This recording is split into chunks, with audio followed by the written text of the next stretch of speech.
Okay, in the news for Thursday, March the 16th. Is that what it is by now?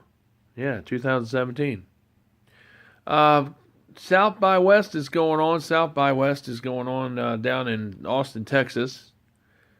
And it's been going on. It's been going on all this week, But the weird thing is, a lot of people are just looking at their phones. They're looking down too much, and they better watch out for them holes. They might fall into them. A couple people fell off cliffs in California because of them stupid phones. You all need to get your head out of phones and start looking at real people and having real conversations. I think a lot of people have lost the skill or the ability to talk to people today because they're all got their head up in the phones. Even teenagers are doing that stuff as well as even kids are doing it. And it's pretty disturbing to see all the way down to the kids doing that kind of behavior. It looks really weird. And, there's topping off the other things that are really disturbing is that there are a lot of evangelical churches that say it's okay to marry two gay women or two gay men. They basically say it's okay. Well, I'm going to tell you in Genesis, it tells us a different story. It says that that's wrong because God did not set it up like that. God said that marriage is between a man and a woman, not two men, not two women, not two kids, not two animals, but just a man and a woman. They have to be an adult, male and female, meaning 18 years or older, or if you're in a country where they're at 12 or whatever the adult age is. In certain countries it is 12. In some countries, in some states here in America, it's 16. So, what I'm saying is you have to, whatever it is there in your area where you live in that type of part of the world geographically, you need to go by what the age is to get married. And it's supposed to be with a man and a woman, not two girls, not two men, not two animals, not two plants, but a man and a woman. Okay? And that's what the Bible teaches. There's a book called Homosexuality. It's entitled Homosexuality, The Great Debate, about homosexuality and what God has to say about it.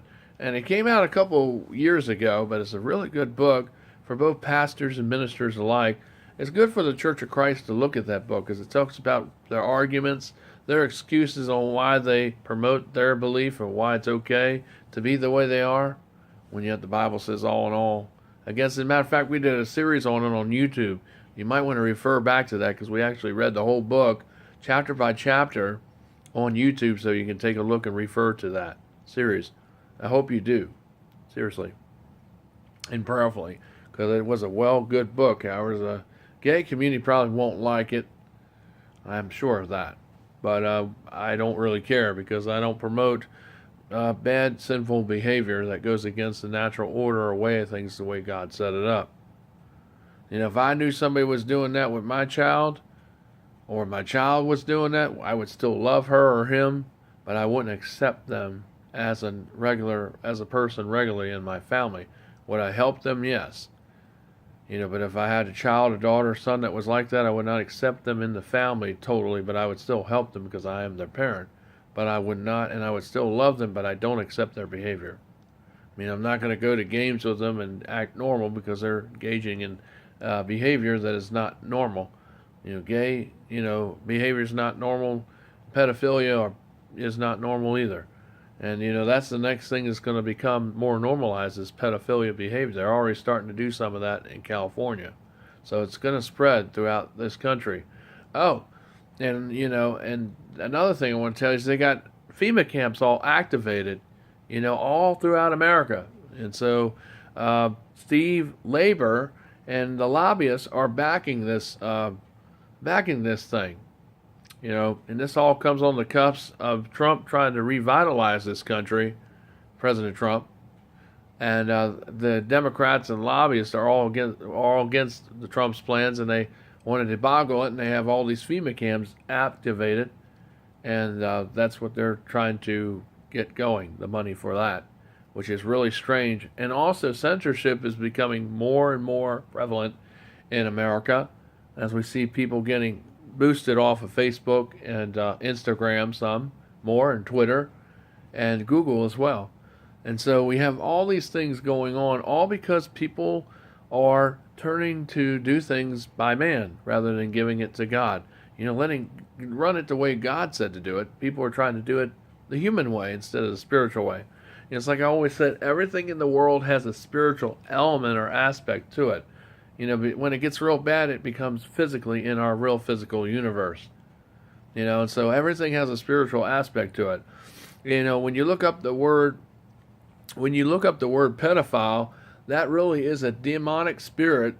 Actually, if you research it, that actually takes over people, that makes them engage in things like Pizzagate, and doing inappropriate things with boys and girls and teenagers, that they should not even be engaging in at all when they're grown men and women, when they should be going after somebody more their age, or more their style, or wait until they get to be an adult and then they can be with them because they will be a legal age, but not until they reach the adult age of whatever it is in your country or state legality, where it makes a man or a woman and a man, so you can be with them as an adult when they are an adult. But you should not be engaging with them when they're teenagers or kids. And that's not acceptable. It's sick. It's not acceptable. Preachers should not accept it. I don't know any Church of Christ that say it's okay for two men to get married or two women to get married. Because I'm not, some gay man or woman came to me, or a couple came to me and say, will you marry us, Preacher Michael? And I would say, well, because of my scriptural beliefs and what I stand for, what I believe, no, I cannot. That's not because I'm trying to be mean to you. I'm just trying to enforce what the scriptures say, where a marriage is only between a man and a woman. And if you're not a man and a woman, then you cannot be married, and you're not recognized by God as God would recognize a man and a woman when they're married. And it doesn't matter if they have laws in the land that legalize it to make it okay. God said it was not okay. And so right when we made it okay, with the laws in the land, the government made it okay to pave that way. That actually made more things happen to this country. As you see, the morals have gone way down. We have colleges that have all these groups in them that are trying to go against law and order any way they can, assaulting the family, assaulting people that are conservative Christians and people who are other religions as well. And, people are just up in arms with each other because that's the breakdown of moral and decency in society. That's what happens when a country gets ready to collapse. That's what's happening. That's what's happening here. And, when I'm not trying to scare you, but it's really true. If you look in the Bible, what happened with the Roman Empire?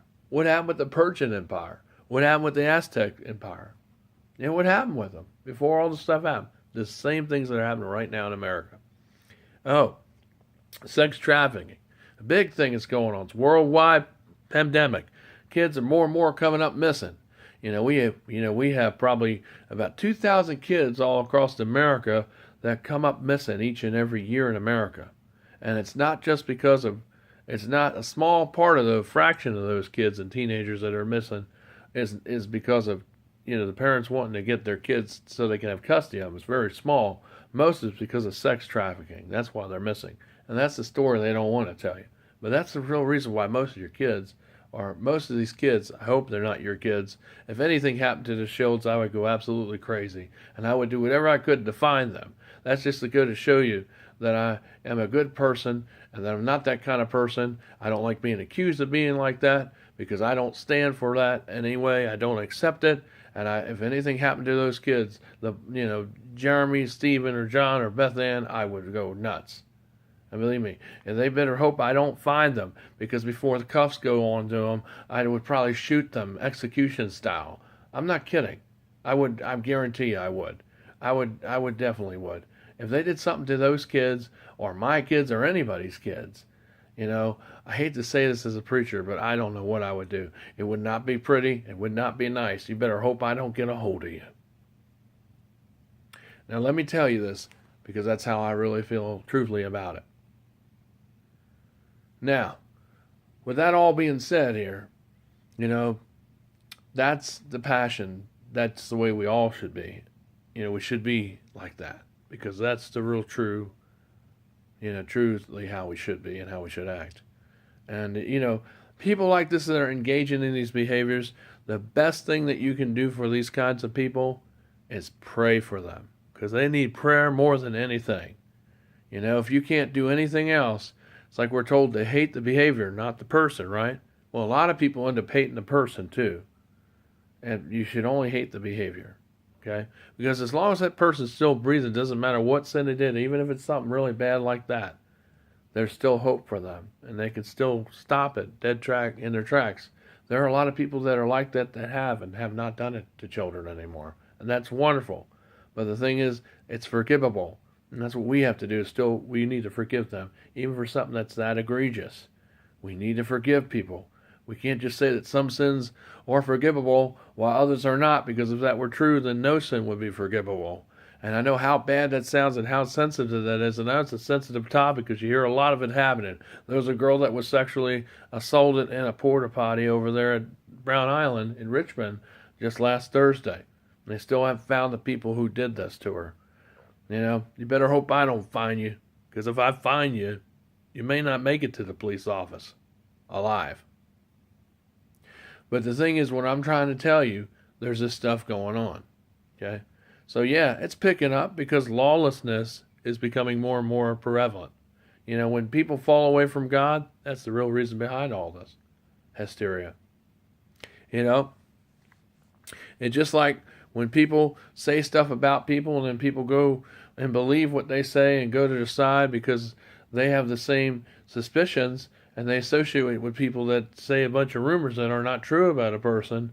That's the same thing what they're doing, the same exact thing. The lawlessness, because they're just giving in to their impulses rather than going on real facts and real information. And see, when people don't like somebody, and I don't care who they are, if they're a neighbor, a school teacher, a barnyard worker, or whatever you are, whatever walk of life you come in, I respect all those things. I don't care what you do, as long as you're doing the right thing, as I've always said and maintained to say. You got to remember that what you do always comes back on you. And if you don't repent from the sins you're doing, and you don't stop it, and you don't overcome those sins, whatever they are, that's going to come back on you and it's going to hit you tenfold. And if you're messing with children inappropriately, and you're having sex with underage kids, or you're doing all kinds of things that you shouldn't be doing, or if you're sex trafficking people, or if you're pimping girls, any girls, I don't care where they're from, if you got dungeons and you got girls and boys in them and they're young, you got teenagers and underage kids in there and you're selling them out into sex and all that, you ought to be ashamed of yourself. You ought to be ashamed of yourself, because that is so wrong. You ought to just repent and hope God don't strike you down, because what you're doing is an abomination, and it's really wrong. And children, let me tell you something. God says a lot about children in the Bible. One of the worst things you can do is mess with children. God doesn't like that. God basically speaks out against that. And if you're one of these kinds of people that are doing this stuff, it's gonna definitely take its toll on you. If you don't repent, you don't stop it. You don't stop it at all, and you don't get the help you need. It's gonna really, God's gonna do some major stuff to you. And if you think you can get away with it, you won't get away with it. You might think you got away with it here, but God knows all, sees all. He sees all what I do. He sees all what you do. He just sees what everybody does. And so we all have to realize that God is watching. And God knows everything. It doesn't matter what people send to surmise or make up or blow out of proportion because they don't like a person or whatever. But God already knows what the real truth is of the person. So those people are going to have to answer for what they do. When they make up stuff and stir up things and cause a lot of harassment and, do all kinds of things like that are not Christian-like, they're going to have to answer for that. And they're going to have, they don't believe in God and the way they're acting, and they're mentally messed up. They probably don't go to church because they really don't have the people skills to attempt to sit in church without offending people and stirring up an outroar, because some people can't go to church because they really don't have the skills or the ability to stay quiet, or to sometimes not say things when they shouldn't say things. And that's probably why they don't go to church, because they can't control themselves out in public. So, my hat goes off to those kinds of people. And that's why they don't have a lot of friends, because they say a lot of things that they shouldn't say, and they accuse them of things, that they shouldn't say. And, they get asked to leave from churches and Bible studies because of that very same thing. Accusations and wild things and things that are not true.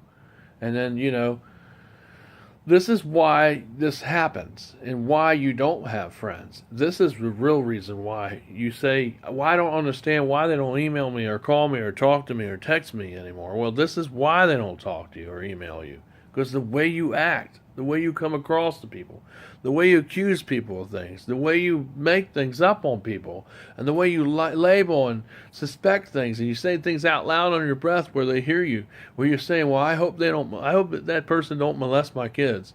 Oh, I don't trust nobody to be around my daughter. Or you say, or I don't trust that person to be with my son, or I don't trust this person to be with my kids. Period. Or I don't like the way he looks at my child. When they're not even looking at the child in a way, but you're coming up with some kind of thing saying they're looking at your child, which is really crazy. But the thing is, oh, I think something happened with them because, my daughter's hips are wider. I'm going to go get a pelvic exam because I think this person got my daughter pregnant, and that's why her hips are wider. Well, I'm going to definitely have that checked out. You see, that's what I'm talking about. These kinds of things are things that are not true. They're lies.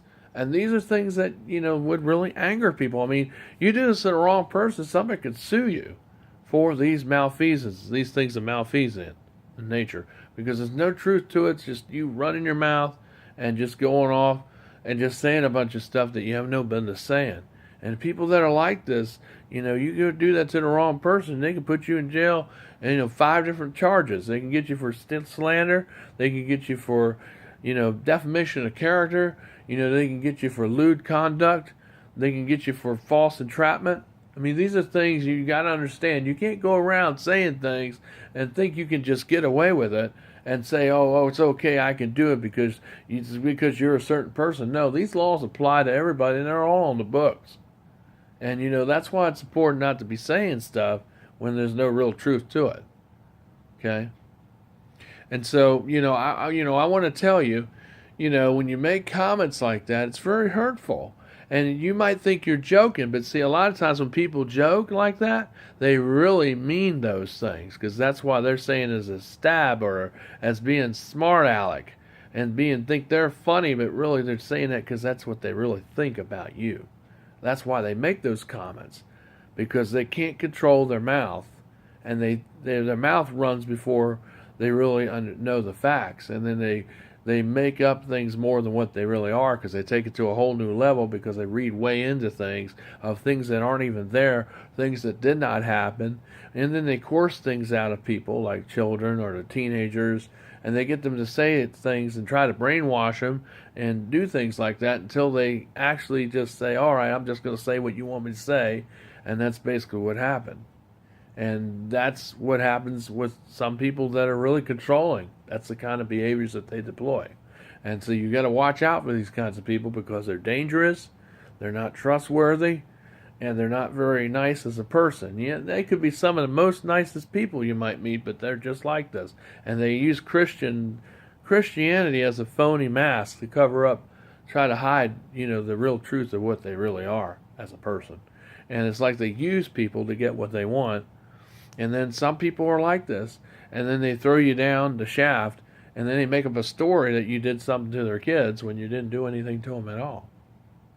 So, because you're not helping them or doing things for them. So they got to make up a story because they can't get no help from you anymore. So that's basically what some people do.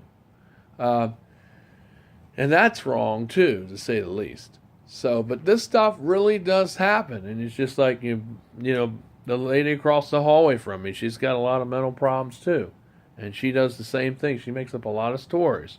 Like the tale saying her daughter came, I lured her granddaughter in my apartment.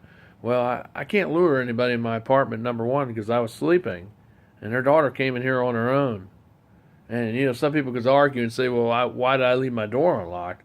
Well, my door's always unlocked in the daytime. Just that day, I didn't lock it because I didn't think I was going to sleep, but evidently I did go to sleep.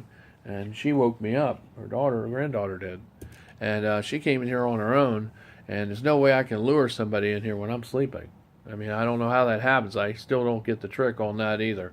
But, so Barbara went around telling everybody that I lured her in here, and it wasn't even true. And that's what she probably told Sean, too. And that's why Sean is acting the way she's acting, because of what Barbara told her, which was totally not true. So, but anyway, that's the real truth, the real story. That's really what happened, not the lies that Barbara's putting around in this complex and telling other people outside. So, like I said, I have a bigger microphone, and in the end, I will win because I will tell the truth, because this is really the truth, not what's being said. Okay, that's the thing with mental illness. Mental illness. People leave a lot of stuff out because they want people to feel sorry for them. They want the attention. They want the spotlight. That's why they do these things, and they say all these lies. But the real truth of the matter is they leave the real story out of what they do, about how they're negative and how they want drama and how they always like to be in gossip, even though they might say statements, I don't really like gossip, but then they're always all in it. So apparently they basically, when they're selling and advertising, say they don't like something, then why are they always in it? So it looks like they're actually talking two sides out their mouth, because what they say they're not doing, they really always are doing. So evidently they do like it. Otherwise they wouldn't say they wouldn't like it, because they actually do like it because they're doing it. So it's just like when Barbara says stuff about me doing stuff with children and all, and saying I'm a predator or doing something and making big noise every year about that. Apparently she must be a predator. And I bet you if I were to find out we had some things, I bet you we could find out she probably has done some things to children, because she's always talking about it. So, like I said, there's, she's always promoting it. She's always talking about it. A lot of times those people that are making the most noise are really the ones that are doing it. And that's usually about 98% of the time. So, it's just something to really keep in mind. Something to really keep in your mind, folks. So anyway, just think about these things. We need to be godly. We need to stop making up lies on people and saying things that they're doing when they're not doing, Because I'm a preacher. I'm a man. I'm not perfect, but I'm trying to be a righteous man. I'm doing the best that I can. And I know, there's things that I said, to Sean that probably hurt her, but me, I've always told the truth to Sean. I've always looked out for her family, and I've always been loyal to her family, and I love her family, and I still do. And I'd be willing to help them anytime in a minute if they had just simply ask. And if they had me come back in their family, I would really want to be an active part and a member of that family, because I really do love everyone there. The kids and the adults, everybody involved. And, I'd be willing to just put this all behind us if we could. And we could just start all over. And we could just, that would be fine. Because I know those kids really love me and I love them. And I know they miss me and I miss them. And I miss you all too. So, for what it's worth, that's the way it sits. So anyway, this is Michael DeSilvis in the news. And take care. I love you. And, of course, this is Thursday, March the 15th, I guess, maybe 16th, 2017. Take care. Bye for now.